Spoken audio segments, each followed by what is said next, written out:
Hey guys, it's Rob Grant here, aka The Author Creative, and today I thought I'd make a very quick video just to talk a little bit about copyright. So if you're just starting out in the industry, you might be a little bit unsure about what your rights are in terms of copyright, how to make sure that your works are copyrighted.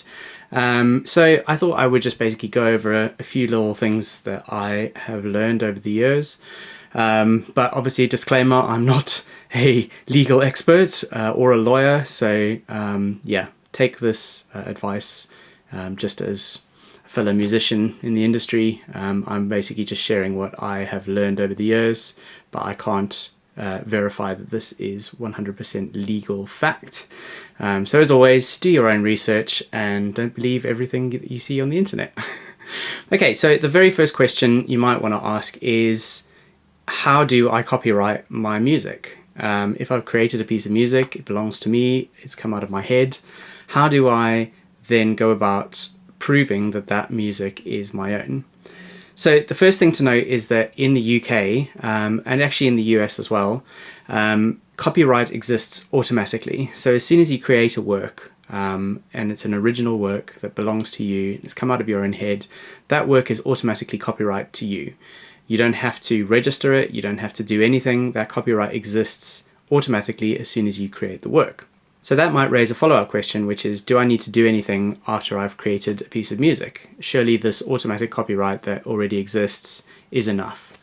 Well, the problem with that is that if you don't have any sort of proof that you made the work first, then that means that anybody else in the world, including big unscrupulous corporations, could produce some kind of evidence that shows that they had the work first, and you would be powerless to stop them. And that would mean that all of the rights to that work would then pass to them, and you would get absolutely nothing. So in order to avoid falling into that trap, what you need is something that proves that the work belongs to you and that you made it before anybody else did.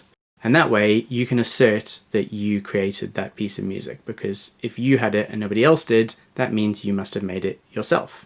So how do we go about doing this? Well, the easiest, and quite frankly I think one of the best ways, is simply to have some kind of sealed container that contains the work that you can provide as evidence that the work inside that sealed container is older than anybody else's copy. And the easiest way to do that is simply to send yourself a package in the mail, a sealed package, that contains your work and also some evidence of the date that it was sent. That way you have some kind of formal evidence provided by the post office which shows the date that the package was sent, and inside that sealed package you would have something which must be older than the date that that package was sent. Now, a question that I've certainly asked myself over the years is, doesn't that seem a little bit of a hack job? Surely there are more professional ways to register your copyright. And in the UK, there actually isn't. There are third-party companies that you can go to who will basically take a copy of your works and store them and provide you with written evidence of the date that they were received. But they are just third-party companies who are essentially just doing what you would be doing if you mailed yourself something in the post, i.e. taking something which is sealed and store it with evidence of the date that it was stored.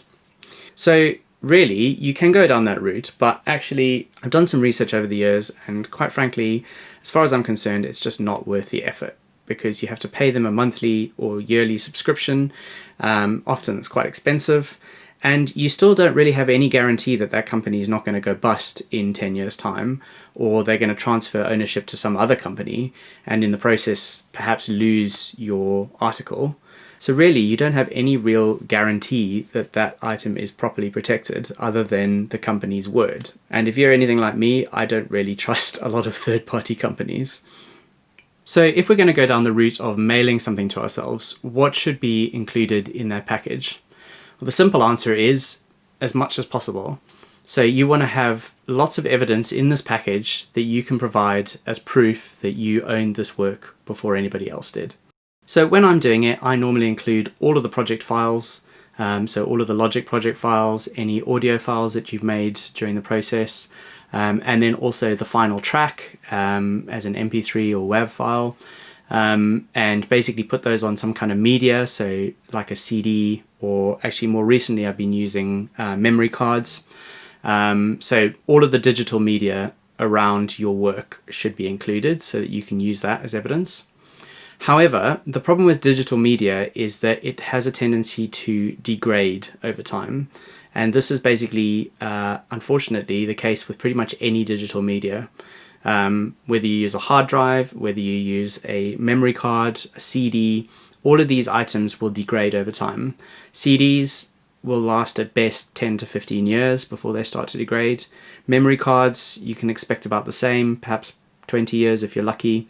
And obviously hard drives are susceptible to mechanical failure. So there really isn't an option digitally that is not going to eventually degrade over time. Now, hopefully the risk of your copyright being stolen will decrease over time. If you work with a label, that label will also have their own copyright in place. So basically they will actively go out and make sure that your work is not being used by any other parties. So normally if your work is being published, once it's actually published, you don't have to worry too much about your copyright because that will be handled by your label. But you do have to ask yourself the question, how much do you trust your label? Do you trust your label to always have your best interests at heart? Or could they potentially in the future start to undermine you and maybe try to steal your work? You don't know what's going to happen in the future. So what you want is for your media that you're keeping in your possession to be viable for as long as possible.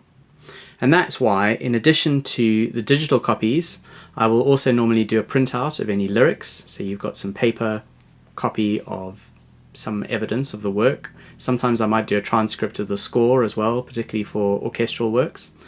And then the other thing that I do is I use a good old cassette tape. Cassette tapes are actually one of the best ways that you can store audio because they will last for many, many years, 50, 60 years easily, if they're kept in good condition. So if they're not getting too hot and too cold, you can expect a cassette tape to last for, a very, very long time. And even if it does start to degrade, unlike digital media, you won't end up with errors when you try to read it. You'll be able to hear what's left of the recording. It just might not sound as good as it did when you first recorded it. So I think audio tapes are actually one of the best ways to store your media for copyright purposes. So this is a copyright package that I've done recently for a track that I've just finished. So it includes a little memory card here, which has got all the digital files on it, and then the cassette tape, which has the audio recordings on it. And this I will basically package up in one of these special delivery envelopes, where you can clearly see that it is sealed. Like there is a clear seal on that. You would have to break this package open in order to get into it. There's also a sticker that's been placed by the post office across the sealing point. So it's very obvious to see that this has not been tampered with. There is just no way that you can get into this package without damaging it in some way. And this is perfectly acceptable. You can just put this in a box somewhere and keep it, and if you ever need it, you can produce it as evidence. And that's pretty much all you need to do. Okay, so one little addendum to this. The eagle-eyed among you may notice a problem with this. And that is that I've forgotten to label on the outside of the package what this is. And this I did in 2019, but I actually can't remember what's in here. So that actually makes this pretty pointless because I have no way of knowing exactly what's in this package. I could take a guess, but once it's been opened, you can't open it again.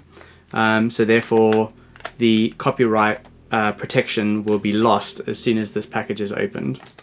So make sure that you label on the outside very clearly what the item is. If you don't want to write it directly on the package, you could have some sort of a system where you basically put a number on it, and then you have a spreadsheet somewhere where you keep track of what numbers correspond to what packages.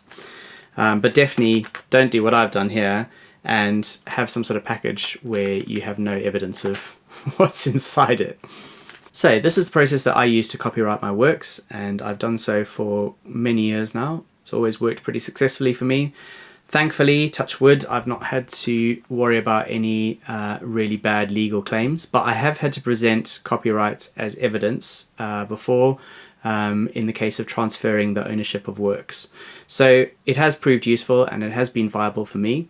Now, once again, I just want to point out that this is my personal advice coming from someone living in the UK. If you live in the US, although the automatic assignment of copyright is exactly the same, you might want to look into the differences in US law, because there I believe that there is some kind of a copyright registration system. So you might be able to get away with posting yourself a copyright package, but I still believe that you need to register that copyright if you want to use that evidence in a court of law. So again, do your own research, make sure that you understand the risks with whatever you do. However, what I would say is, whatever method you choose, always copyright your work, because you would be absolutely distraught if you were to find that a track that you'd spent many hours creating had been ripped off and someone else was receiving all the royalties. You don't deserve that. So thanks very much for watching. If you found this interesting, please do give it a thumbs up and a like, etc.